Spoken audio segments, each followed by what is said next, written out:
नमस्कार दोस्तों, अगर फिर आपके सामने कुछ नया लेकर आया हूं। आज एक पद आपके सामने बोलूंगा, बहुत ही खूबसूरत पद है। यह है रत्नावली किताब से, संत रविदास का एक मशहूर किताब रत्नावली। इसका नाम याद रखिएगा, बहुत ही खूबसूरत किताब है, ये आप देख भी सकते हैं। आप इस किताब से बहुत कुछ सीख सकते हैं।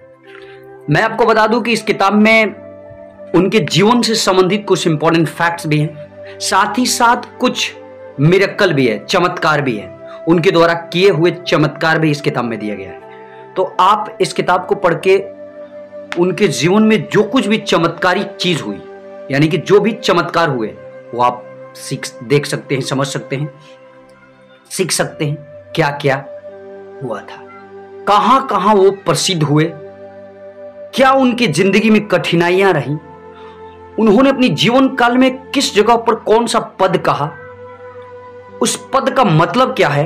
इन सारी चीजों को आप इस किताब से पढ़ सकते हैं, सीख सकते हैं। तो चलिए, आज मैं एक पद आपके सामने रखूंगा।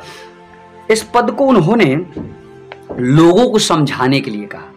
मैं आपको बहुत पहले भी बताया था कि भक्ति आंदोलन में जितने भी कवि हुए, वो भगवान के प्रति पूरी तरह से अपने आप को समर्पित कर चुके थे।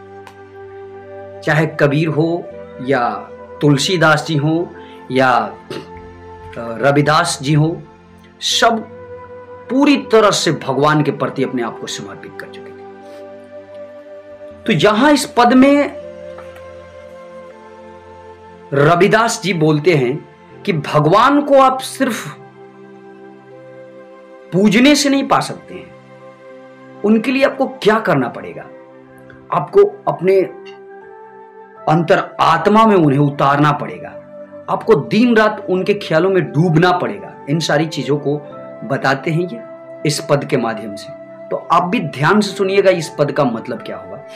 यहां कहते हैं, संतो आनन भक्ति यहु नाही, जब लग सत रज तम तीनों गुण, व्यापत है यह माही, सोई आने अंतर हरि करी हरि सौ, अपमार्ग कौ आने, काम क्रोध मत लोभ मोह की, पल पल पूजा ठाने, शक्ति स्नेह इष्ट अंगी लावे, स्थली अस्थली खेले, जे कुछ मिले अनप्रसत, सो सूत द्वारा सिर मेले। हरिजन हरि बिन और न जाने, तजे आन तन त्यागी, कहे रविदास सोई जन निर्मल, निशी दिन नीज अनुरागी। इसका मतलब क्या होगा? यहां संत रविदास जी कहते हैं कि ए भाइयों, जब तक तुम्हारा मन चंचल है, तब तक तुम्हारे मन में सत्य रज तम तीनों गुण विद्यमान है, तब तक तुम्हारी भक्ति अनन्य यानी सच्ची नहीं हो सकती है। चंचल मन तो मनुष्य को परमात्मा से अलग करके उसे भक्ति मार्ग से हटाकर कुमार्ग यानी सांसारिक विषय भोगदी में लगा देता है। ऐसा मनुष्य काम क्रोध लोभादि में फंसा रहता है और मित्र बंधुओं से ही स्नेह करता है, प्रभु से नहीं। उसे जो भी अन्न चावल आदि खाने के पदार्थ मिलते हैं, उन्हें प्रभु की भेंट ना करके अपने स्त्री पुत्रों को दे देता है, भगवान को नहीं देता। इसके विपरीत हरिजन की बात करें तो हरिजन तो अपने ही हरि के अलावा किसी और को जानता ही नहीं, वह तो अपने प्रभु के लिए अपना शरीर तक अर्पण कर देता है।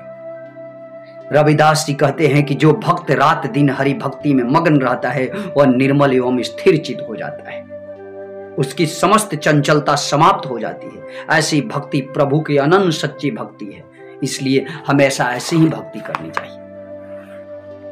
कितना खूबसूरत बात कहते हैं यहां कि अगर आप सिर्फ पूजा पाठ करने से ही भगवान को पा लेते तो ये पा लेंगे ऐसा आपका भूल है।